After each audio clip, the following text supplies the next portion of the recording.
Olá, boa noite, queridos amigos telespectadores da Rede Século XXI. Esse é o programa Eclésia.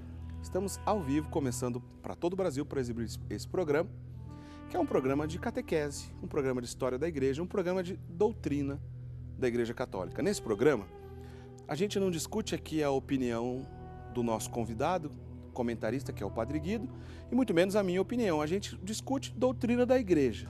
Não é isso, Padre Guido, na qual já dou boa noite ao senhor. É um programa onde a gente fala sobre a doutrina da igreja, não é? Certo, Henrique, boa noite. Boa noite, prezados amigos telespectadores. Estamos aqui mais uma vez à vossa disposição, esclarecendo e ajudando tantas pessoas a conhecer a beleza da doutrina divina que nos é revelada pelo magistério da igreja. Hoje quero dar um abraço especial para uma religiosa, Henrique, a irmã Francisca Beatriz de Maria, que no dia próximo de Nossa Senhora, dia 12, ela fará a sua profissão solene entre a Ordem das Irmãs Concepcionistas Franciscanas no mosteiro de Piratininga, de São Paulo. Meu grande abraço, acompanhado pela oração e pelo desejo de fecundo apostolado na sua ordem religiosa. Esse mosteiro é aquele que o senhor presta assistência às vezes, ela sempre entra em contato aqui conosco, né? Exato, sim. Todas as irmãs estão reunidas também diante do televisor para assistir o nosso programa Eclésia. Um abraço a todas. Muito bem. Bom, eu vou dizer já o tema do nosso programa que a gente vai conversar hoje. Mas antes, só um rápido comentário aqui de uma notícia muito importante, que é justamente o Sínodo das Famílias. No último domingo, o Papa Francisco inaugurou o Sínodo das Famílias. Esse sínodo aconteceu em duas etapas. No ano passado foi a primeira etapa e agora estão vivendo lá em Roma, então, o Papa reunido com alguns cardeais, alguns bispos e outros especialistas no assunto família, para trabalhar nesse sínodo da família. A gente tem uma matéria, um VT, com o resumo do primeiro dia do sínodo. Vamos dar uma olhadinha, a gente volta já. A primeira sessão do Sínodo sobre a família começou nesta segunda-feira. O cardeal Peter Erdo abriu a reunião falando diante dos 300 participantes e resumindo os pontos-chave do chamado documento de trabalho. Ele inclui pensamentos adicionais sobre a família que o Papa Francisco destacou ao longo do ano passado. O documento afirma que há um vasto consenso na Igreja quando se trata de jovens casais. Os bispos concordam que a Igreja deve fazer mais para ajudar casais recém-casados, fazendo com que eles falem com casais que estão casados há anos. A partir dessas discussões, outras conexões enriquecedoras podem aparecer, incluindo apoio para aqueles em situações difíceis ou com problemas em seu casamento. Por ser parte de um grupo de fé, a fé dos casais pode aumentar, especialmente se esses grupos se reúnem regularmente para ler a Bíblia e orar juntos. É uma maneira de cultivar a fé. Outra questão a ser analisada no sínodo são as crianças que crescem em lares desfeitos, sem a presença de um pai ou uma mãe. Isso inclui pais divorciados, aqueles que passam muito tempo no trabalho e aqueles que imigraram para outros países. Em última análise, o objetivo principal é chegar a essas pessoas em situações familiares difíceis e que já não são ativas na igreja. Se a comunidade da igreja saúda essas pessoas, elas se sentem incluídas em qualquer circunstância. E se a igreja pode apresentar claramente a verdade sobre o casamento, poderia ajudar esses casais a optar pelo casamento sacramental. O cardeal Erdo destacou que o sínodo deverá refletir sobre casais católicos divorciados e casados no civil novamente que querem receber a Eucaristia. A igreja deve estender a sua contribuição para estar perto daqueles que estão com dor e procuram uma solução para a sua situação. O cardeal Soares é do México. Ele acha que uma opção que muitas vezes é esquecida é mostrar a beleza da vida cristã e vivê-la em público. A prioridade deve ser mostrar a verdadeira identidade da família, reconhecendo o propósito de Deus ao criar uma família. É se basear em uma união estável e fértil entre homem e mulher. É uma escola de amor. Ela implica sacrifícios, mas é a fonte de autêntica alegria. Soluções para lidar com essas questões não vão aparecer do dia para a noite. O cardeal diz que um dos primeiros passos é envolver governos e todos os cristãos para alimentar uma nova cultura. Tá aí, então vale a pena todos nós que torcemos para que tudo corra bem lá no sínodo, que a gente reze então pelo Papa, pelos bispos, pelos cardeais e todos os especialistas que estão trabalhando lá no sínodo. Mas vale um rápido comentário aqui. Na semana passada, aqui no programa Eclésia, nós falamos sobre a vida e a obra da Santa Teresinha do Menino Jesus, pois a gente fez o programa perto da data que se comemora, a data litúrgica, Santa Teresinha do Menino Jesus.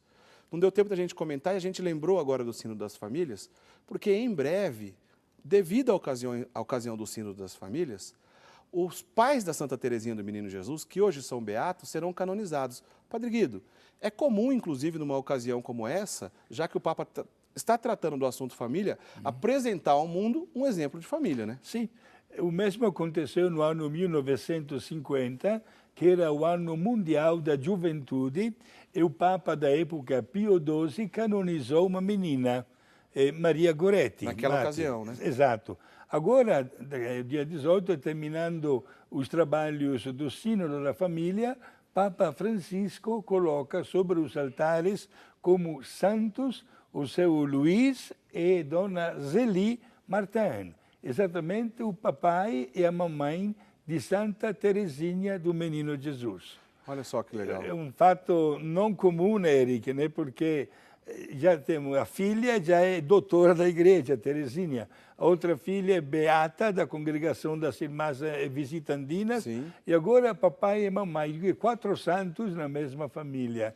Parabéns, olha, tomara que do alto do céu, o seu Luís e Dona Zélie, a mamãe de Santa Teresinha, abençoe todas as famílias do mundo inteiro. Muito legal. Na semana passada, quando falamos sobre Santa Teresinha, recebemos muitos contatos via e-mail, telefonemas, comentando sobre isso, já que Santa Teresinha é uma santa muito querida aqui no Brasil. Mas o tema do programa de hoje, nessa semana, do programa Eclésia, também é sobre uma vida de uma santa, de uma outra santa. A gente anunciou durante a semana e a gente vai falar então hoje de uma santa que comemoramos ontem, o dia dela, dia 5 de outubro ontem, que é Santa Faustina Kowalska. Santa Faustina, que na verdade o nome dela era Helena, o Padre Guido já vai contar essa história certinho para a gente, é aquela santa que recebeu de Jesus Cristo a revelação da Divina Misericórdia, da devoção à Divina Misericórdia. É uma santa polonesa. Em outras oportunidades, aqui no programa Eclésia, a gente já falou sobre a devoção da Divina Misericórdia. E é claro que falamos sobre Santa Faustina. Mas naquela ocasião, a gente concentrou nossa conversa na devoção à Divina Misericórdia. No programa de hoje, vamos concentrar então a nossa conversa na pessoa de Santa Faustina. E temos livro, hein? Você que está assistindo o programa Eclésia de hoje, a gente está ao vivo na terça-feira. É sempre assim, terça-feira o programa ao vivo. Você pode ligar para a gente hoje, no final do programa a gente vai sortear o livro que eu vou mostrar daqui a pouquinho. E aos domingos o programa é reprisado, é claro, lá o livro já vai já ter sido sorteado, porque a gente vai sortear no programa ao vivo, que a gente sempre exibe na terça-feira. Então mostra pra gente, por favor, então aí o livro, produção. A gente tem um livro, tá aí, ó. É a biografia de Santa Faustina, escrita inclusive por uma autora polonesa, né, tá traduzido em português, a biografia dessa grande santa, Faustina Kowalska. No final do programa, para quem ligar no telefone que está no seu vídeo, mandar um e-mail também no endereço que está aí no seu vídeo, que é o eclesia@rs21.com.br, que é o mesmo contato que você pode usar para fazer perguntas, mandar o seu recadinho para cá, fazer o seu comentário, seja telefone, e-mail ou também via WhatsApp, que na sequência você vai ver o número do WhatsApp aí para você mandar aqui para a gente. Qualquer pessoa que mandar, então, por esses canais de comunicação, seu recado dizendo, olha, quero participar do sorteio. No final do programa a gente vai sortear, então, a biografia de Santa Faustina, para você conhecer ainda mais sobre essa grande santa da igreja. Mas enquanto você não recebe a biografia dela, assista o nosso programa para a gente entender um pouco mais e conhecer a história dessa grande santa. Vamos lá, Padre Guido? Sim. Um contexto, então, para a gente começar a nossa conversa. Santa Faustina Kowalska, Sim. polonesa. Conta para a gente, em relação à família dela, como é que era o contexto familiar que viveu Santa Faustina Kowalska? Certo, hoje estamos na Polônia, no século passado. Esta menina nasceu e foi batizada com o nome de Helena no ano 1905. Ela viveu somente 33 anos e se tornou um instrumento nas mãos de Jesus para que a devoção à misericórdia divina fosse conhecida não somente na Polônia, mas no mundo inteiro. A Polônia estava passando por um momento histórico muito delicado e difícil. Certo. Faltava pouquíssimo tempo para Hitler já planejar de anexar a Polônia para a Alemanha. Como aconteceu depois, o Hitler invadiu a Polônia, né? Exato, só que do outro lado, a Rússia também invadiu a Polônia. Portanto, um país que não encontrava mais a sua unidade histórica, né? E um país que sofria dos dois lados. Quando o senhor fala dos dois lados, Padre Guido, do ponto de vista geográfico, literalmente, né? Sim. Porque de um lado a Alemanha nazista, com Hitler invadindo, do outro lado a Rússia comunista, com Stalin invadindo do outro lado. Os dois regimes totalitários, aliás, já falamos sobre regimes totalitários, esses dois e outros, aqui no programa Eclésia, temos um programa dedicado a isso lá no nosso site. Tanto o comunismo como o nazismo são as duas correntes que mais mataram cristãos no século XX. Não só cristãos, também judeus, por causa dos judeus. Especialmente judeus. E outras religiões e raças. Ou seja, a Polônia estava complicada naquela época, hein, Padre Guido? Muito complicada e, inclusive, não tendo até uma força militar autossuficiente, foi facilmente dominada por estas forças que chegaram sem nem pedir licença e aconteceu o que, infelizmente, todos nós conhecemos. Aliás, até, você assinou até o nazismo, etc., até os monumentos mais tristes que até hoje são abertos, digamos assim, à visita, são os tristemente famosos campos de concentração, sobretudo de Auschwitz e de Birkenau, que estão exatamente na Polônia, né? Aliás, um rápido comentário, o Padre Guido sabe tudo desse assunto, pois o pai do Padre Guido foi prisioneiro lá em Auschwitz. Exato. Não morreu lá em Auschwitz, porque ele estava no final da guerra, foi liberto com os últimos reféns que lá estavam. Pelos russos. Pelos russos. Pelos russos. Sim. Então é uma história bem interessante, que já foi pauta aqui do programa Eclésia. Sim. Lembro que sempre esses programas estão disponíveis no nosso site. Mas, Padre Guido, essa questão, então, política, complicada, um sofrimento mesmo para a Polônia, a família de Santa Faustina Kowalska sentiu na pele? Sim, experimentou na pele. Helena, o nome de batismo de Faustina, era a terceira de 10 filhos. Família numerosa, conforme o estilo da época em toda a Europa. E as condições econômicas da família eram das mais fracas, né? A tal ponto que a menina não conseguiu estudar, fez somente 2 ou até 3 anos do primeiro grau. Mal sabia ler e escrever. E teve que logo arregaçar as mangas, digamos assim, para encontrar um trabalhinho doméstico, trabalhando na casa de um ou do outro, ganhando um trocado para sustentar a sua família. Ed è interessante che un dia esta santa escreverá no seu diário, lembrando as memórias da sua infância, um pormenor, que já a partir dos 7 anos de idade, Jesus começou a aparecer-lhe. E ele fazia algumas revelações, pedia algum sacrifício, dialogava com ela, já com a idade de 7 anos. A um certo ponto, esta menina manifestou para os pais o desejo, ainda como criança, de consagrar-se a Deus. Só que havia um grande obstáculo, que hoje, graças a Deus, não existe mais na história das congregações. E este obstáculo tinha até um nome, dote. Isto é, quando uma criança, uma adolescente ou uma jovem entrava em qualquer ordem ou congregação religiosa, devia dar para aquela congregação um dote, isto é, ou um valor em dinheiro, ou em bens materiais, ou alguma coisa destinado ao sustento da mesma pessoa dentro da casa religiosa. Era uma cultura desse século passado, do início do século passado, que ainda estava presente lá na Polônia. Exato, e naturalmente a família de Helena não tinha absolutamente condições. Quanto a isso, ela obedeceu o papai e a mamãe, trabalhando sempre para cá e para lá, inclusive até em um lugar bastante distante, voltando só periodicamente em casa. E fazia uma vida normal de todas as jovens. E foi exatamente lá com 17 anos de idade, repito a expressão que disse há poucos instantes, que Jesus já lhe aparecia já a partir de 7 anos. Que uma noite de um sábado ela foi num baile, foi dançar. Era jovem, 17 anos, etc. E naquela multidão, juntamente com uma irmã dela, inclusive. E de repente, enquanto dançava, naquele lugar noturno, lhe apareceu Jesus, mas não com um sorriso nos lábios. Um Jesus cheio de feridas, praticamente sem roupa, sangrando, coroado de espinhos. E Jesus lhe disse, dentro do baile, gente, até que ponto eu tenho que aguentar você? Eu quero uma tua decisão. E agora mesmo. Ela ficou sem jeito, né? Só interrompendo, Padre Guido, um minutinho. Essa fala de Jesus para ela, nesse meio desse baile, no sentido de aguentar, de espera, né? Porque como se ele estivesse esperando. Estivesse dizendo, vou ter que ficar esperando até quando? É nesse sentido, Padre Guido? É nesse sentido. Certo. Eu queria já uma resposta depois de tantos diálogos de aparições.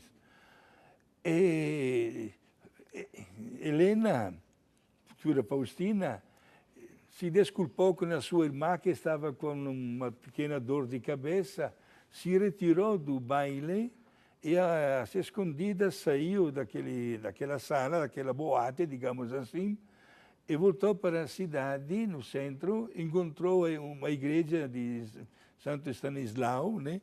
E entrou lá fazendo uma oração cheia de remorso e de consciência, ainda machucada emocionalmente pela visão que teve dentro de um baile. Você se imagina dentro de um baile ver Jesus daquele jeito.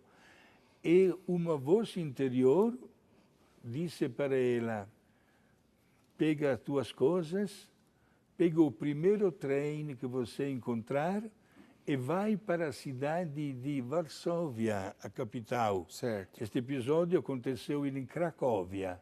Varsóvia é uma cidade, a capital, mais ou menos uns 300 quilômetros de distância.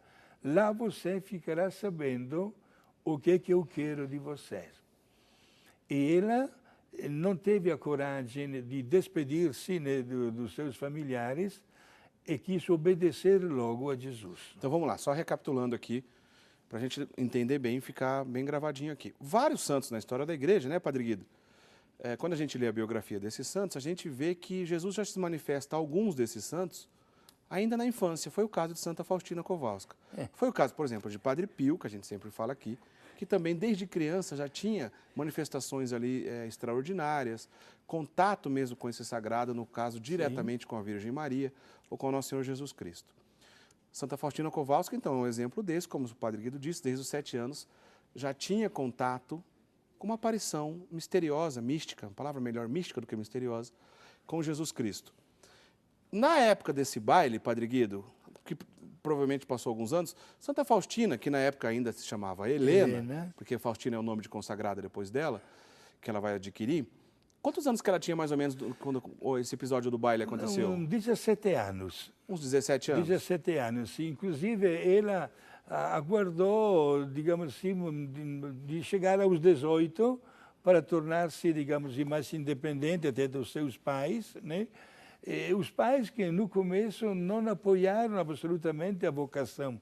Ela não teve nem coragem de despedir-se dos pais. Ela pegou o trem e viajou mesmo para Varsóvia. E quando desembarcou lá em Varsóvia, na estação ferroviária, não sabia ou para onde ir.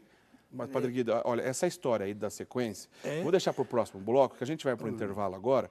Na sequência, a gente continua falando sobre a vida de Santa Faustina a partir desse momento, dessa decisão, então. Porque, como o senhor já disse, aos 17 anos ela teve essa experiência mística, numa festa, num baile. Jesus apareceu para ela toda ensanguentada e disse, eu vou ficar esperando você até quando, né? E ela decidiu, então ela saiu ali da festa, entrou na igreja de Santo Stanislau, que é a catedral lá de Cracóvia, né? Aliás, Cracóvia é a diocese que o Papa João Paulo II já foi bispo. Né? Foi. Então, uma região muito abençoada ali. E lá ela teve essa experiência mística e decidiu seguir a vida dela religiosa. A gente vai entender isso no próximo bloco. Certo. Mas, Padre Guido, eu quero deixar uma pergunta aqui para a gente ir para o intervalo. Eu queria que o senhor explicasse para a gente na volta. A gente está falando de Santa Faustina Kowalska, que é a santa chamada pelo próprio Cristo da secretária da Divina Misericórdia. Né? Toda a história da Divina Misericórdia, muitas pessoas que assistem a gente têm o costume de rezar o texto da Divina Misericórdia. É muito popular a imagem. Ô Bruno, você tem a imagem da Divina Misericórdia para a gente pôr aqui no finalzinho desse bloco? A imagem de Jesus misericordioso, o nosso diretor vai até lembrar para a gente, colocar aí para a gente na sequência.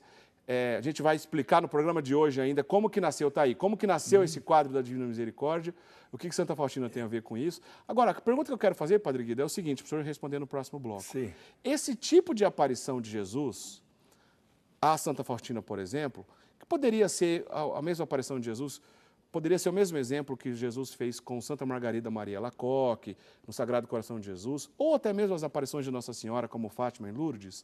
O conteúdo dessas mensagens, como que a igreja avalia isso? O conteúdo dessas mensagens faz parte da revelação divina? Essa é a pergunta que eu vou fazer para o Padre Guido depois do intervalo. Você não sai daí, já a gente volta conversando mais sobre a vida de Santa Faustina Kowalska. Até já.